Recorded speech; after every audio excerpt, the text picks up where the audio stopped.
السلام علیکم ورحمۃ اللہ وبرکاتہ۔ انشاءاللہ آنے والے کچھ دنوں میں رمضان المبارک کا مہینہ ایک بار پھر آپ کی اور میری زندگی میں آنے والا ہے۔ اللہ تعالیٰ خیر و عافیت کے ساتھ آپ کو اور مجھے اور تمام مسلمانوں کو اس مہینے تک پہنچائے۔ یہ مہینہ عظیم ہے، بابرکت ہے، رحمتوں اور عنایتوں والا مہینہ ہے۔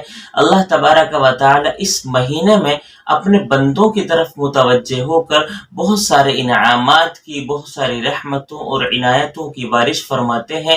آپ بخوبی جانتے ہیں کہ رمضان المبارک کے مہینے کو تمام مہینوں پر فوقیت حاصل ہے۔ اس مہینے کے لیے ہمیں تیاریاں کرنی چاہیے، ہمیں اپنے آپ کو متقی بنانے کی کوشش کرنی چاہیے۔ اس مہینے کے لیے جو ہمارے غیر ضروری کام ہیں ان تمام کاموں کو چھوڑ کر صرف ضروری کام پر فوکس کر کے رمضان المبارک کی تیاری کرنی چاہیے۔ تو وہ تیاری کس طرح ہوگی، کس طرح ہمیں کرنی چاہیے، ہمیں کہیں دیکھنے کی ضرورت نہیں ہے، صرف نبی علیہ السلام کو فالو کر کے یہ دیکھنا ہے کہ ان دنوں نبی علیہ السلام کیا کیا کرتے تھے۔ نبی علیہ السلام کے بارے میں حضرت عائشہ رضی اللہ تعالی عنہا کی ایک حدیث ابو داؤد شریف میں موجود ہے۔ کیا ہے وہ حدیث؟ نبی حضرت عائشہ رضی اللہ تعالی عنہا ارشاد فرماتی ہے، کان رسول اللہ صلی اللہ علیہ وسلم یتحفظ من شعبان ما لا یتحفظ من غیرہ، کہ نبی علیہ السلام شعبان کے مہینے کی تاریخوں کو بہت زیادہ گنا کرتے تھے، اس طرح کسی اور مہینے کی تاریخوں کو گننے کا نبی علیہ السلام اہتمام نہیں فرمایا کرتے تھے۔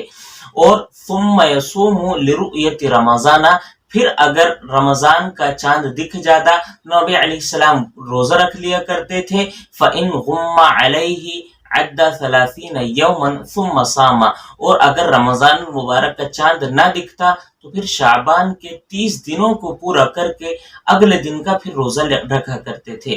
تو نبی علیہ السلام خود رمضان المبارک کے مہینے کا انتظار کرتے اور باقاعدہ شعبان کا یہ جو مہینہ چل رہا ہے اس مہینے کی تاریخوں کو انگلیوں پر گنا کرتے تھے اور خوب زیادہ اہتمام کے ساتھ رمضان المبارک کا مہینے کا انتظار کیا کرتے تھے۔ تو آپ کو اور ہمیں بھی اپنے غیر ضروری کاموں کو چھوڑ کر اس مہینے کا انتظار کرنا ہے، اس مہینے کے لیے تیاریاں کرنی ہے، اپنے آپ کو عبادتوں کے لیے تیار کرنا ہے اور تمام غیر ضروری کاموں کو چھوڑ کر اس مہینے کے استقبال کے لیے اپنے آپ کو فری اور آزاد کر لینا ہے۔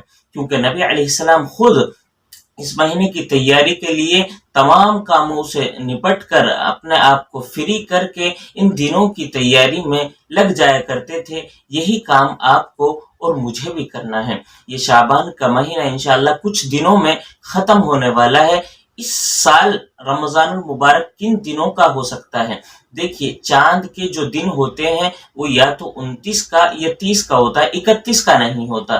تو شعبان کا یہ مہینہ چل رہا ہے، اگر یہ شعبان کا مہینہ 29 دنوں کا ہوتا ہے، 29 کا چاند ہوتا ہے، تو پھر رمضان المبارک انشاءاللہ 2 تاریخ میں آپ رکھ لیں گے، اللہ تعالی نے چاہا تو اگر شعبان 29 دنوں کا ہوتا ہے تو 2 تاریخ کو انشاءاللہ آپ اور ہم سحری کھائیں گے۔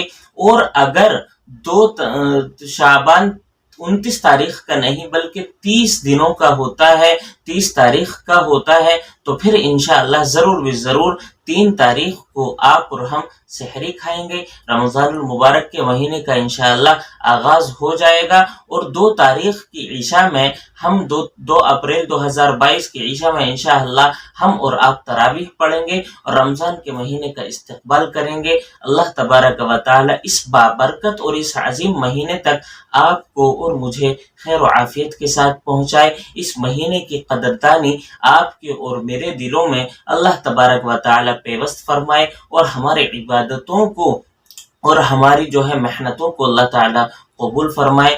آمین و ثم آمین۔ السلام علیکم ورحمۃ اللہ وبرکاتہ۔